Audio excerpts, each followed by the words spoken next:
किसी शांत गांव में जहां खेत हरे भरे थे और नदियां कल कल करती थीं, एक छोटा सा लड़का रहता था। छोटू छोटू और बच्चों जैसा नहीं था। वह अपनी ही दुनिया में खोया रहता था।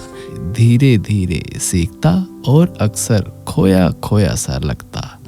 गांव के लोग उसे मंदबुद्धि कहकर पुकारते थे। छोटू के माता पिता उसकी धीमी प्रगति से चिंतित थे, लेकिन वे उसे बहुत प्यार करते थे। छोटू को प्रकृति से गहरा लगाव था। वह घंटों पेड़ों, फूलों और पत्तियों को देखता रहता। उसे उनके बारे में अद्भुत बातें पता थीं जो और किसी को नहीं मालूम थीं। गांव के दूसरे बच्चे अक्सर छोटू का मजाक उड़ाते थे। वे उसे चिढ़ाते और उसकी धीमी प्रतिक्रियाओं पर हंसते थे। छोटू अकेला और दुखी महसूस करता था, लेकिन वह कभी किसी से कुछ नहीं कहता था। एक दिन गांव में भयानक आग लग गई। हवा तेज थी और आग तेजी से फैल रही थी।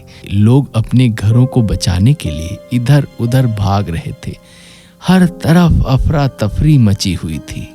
तभी सबने देखा कि छोटू गांव से दूर जंगल की ओर भाग रहा है। लोग हैरान थे।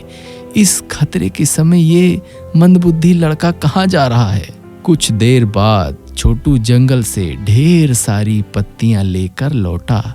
ये पत्तियां एक खास पेड़ की थीं, जिनके बारे में छोटू जानता था कि वह आग को फैलने से रोक सकती हैं। उसने बिना किसी डर के उन पत्तियों को जलती हुई जगहों पर डालना शुरू किया। आश्चर्य की बात यह थी कि पत्तियां आग को शांत करने में मदद कर रही थीं। धीरे धीरे छोटू की मदद से आग पर काबू पा लिया गया। गांव वाले चकित और शर्मिंदा थे। जिस लड़के को वह मंदबुद्धि समझते थे, उसने आज पूरे गांव को बचा लिया था।